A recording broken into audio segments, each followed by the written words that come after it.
This video is for you if you're a WordPress beginner that aims to become a developer, or if you own a WordPress website and you need to apply some minimal code customizations.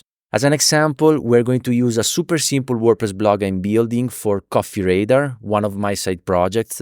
The site is extremely basic, and that's why it's a good chance to show you where to start customizing your theme. For the moment, we keep plugin development out of the picture because a good part of WordPress users start with customizing themes, for both small code edits or to start their career as a developer. We are not going to talk about the languages. The goal of this video is to share the minimum to allow you to add your first customizations. Unless you're building a bespoke theme from scratch, you should always add your code to the child theme. So I assume you already have one active on your website, but if you don't, you can find a link to download one for GeneratePress in the description of this video. When using WordPress, you will deal mostly with three languages: CSS, PHP, and JavaScript. Let's start with CSS and mobile-first development. CSS is a language used to style and arrange how websites look and to control colors, fonts, and layout. It's also easy to learn, but a little bit more difficult to master, especially in WordPress, because in WordPress, you will deal with a lot of code written by other developers, for example, from the parent theme or the plugins that will affect your code. In a WordPress theme, if you're not an experienced developer, add all your CSS code in the style.css file of your child theme. Especially because of how CSS works, you should start with your customizations always with the mobile version of your website. Always, even if you're just adding styles for one single new component. You must start building that component from the smallest mobile device you plan to support. Why? Because with this approach, we write less code. By default, elements added to a web page will be stacked. As we increase the width of the screen, we can write the necessary code to align these elements differently depending on the screen size. If we do the opposite and, for example, start with desktop first and larger screen first and do mobile screens later, we will write more code. And the more we add code, especially if it's CSS, and especially if it's not mobile-first code, the harder it will be to maintain. Let's go back to the theme. On this website at the moment, we need to apply some customization to the mobile header and to the footer. As you see, we still don't have some proper page content. The page is quite empty. We will add that in the next video. Here, we will focus only on the elements shared between different pages. We see from the Figma file that the footer looks different compared to what we have here. As we said, we need to start mobile first, so let's open Chrome DevTools, click on this button here, and use this resolution, which more or less matches a lot of modern smartphones. I'm adding a little bit of CSS, mostly to adjust the spacing on mobile first, and also add that missing top border.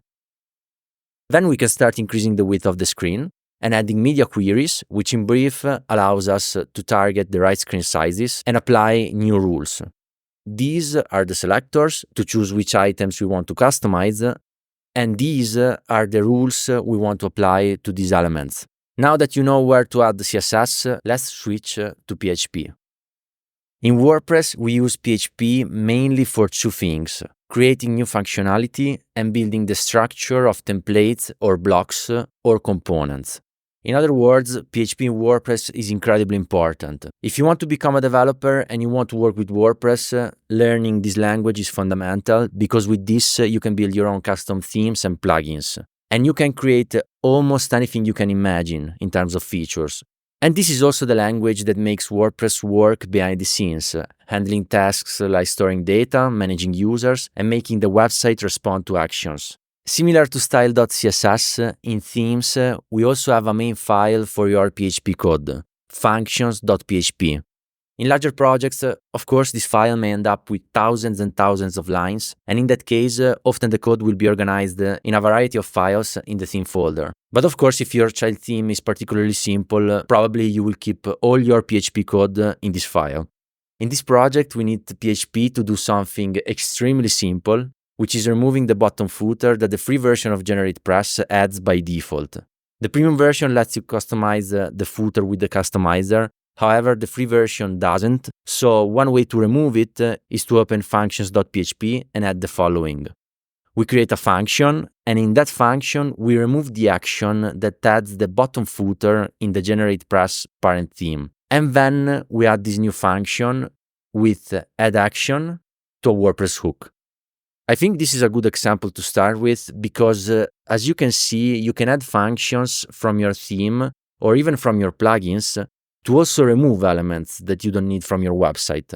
It's not just to add new stuff. Sometimes this may be a good idea for things you don't need or in a performance optimization project. And by the way, you should also add a unique prefix to your functions. In this case, I use this one, which stands for generate press child theme, but always create a unique prefix that you will recognize. Before closing this video, let's talk briefly about JavaScript. This language is used to add interactive features and control how websites behave. When you see interactive maps or 3D animations or even small things like form submissions without refreshing the page, JavaScript is involved. We also need to briefly mention React, which is the most popular JavaScript library.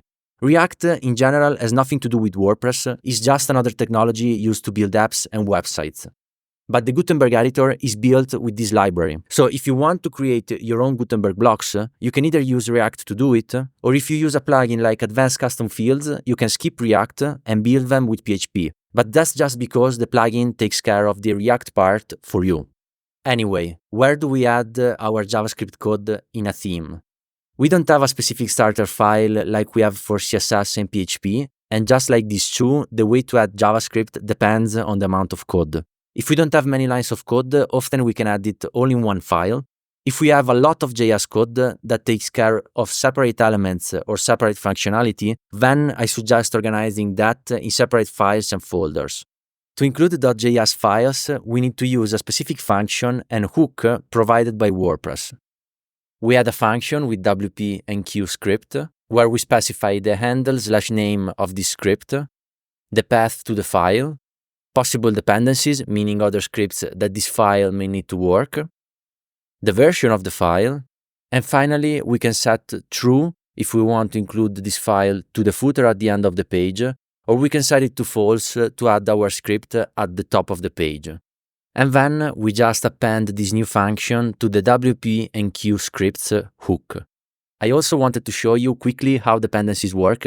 Let's say that we want to add interactive tooltips to this theme. We could build them from scratch, of course, but there are external libraries that can help us simplify our work. In this case, I'm using Popper and then Tippy, very quite popular for this element. You can see that Tippy needs Popper in order to work, and then in our file, we use Tippy as a dependency. In this way, WordPress takes care of adding the necessary files as we need them. And by the way, if necessary, even on the same function, as you can see, we can add multiple JavaScript files, but we can also use conditional statements to add scripts only when we need them, like in this case, on a single post. That's all for now. Of course, this video is just an introduction, so let me know if you have any questions. And in the next one, we'll use generate blocks to create the layout for the homepage.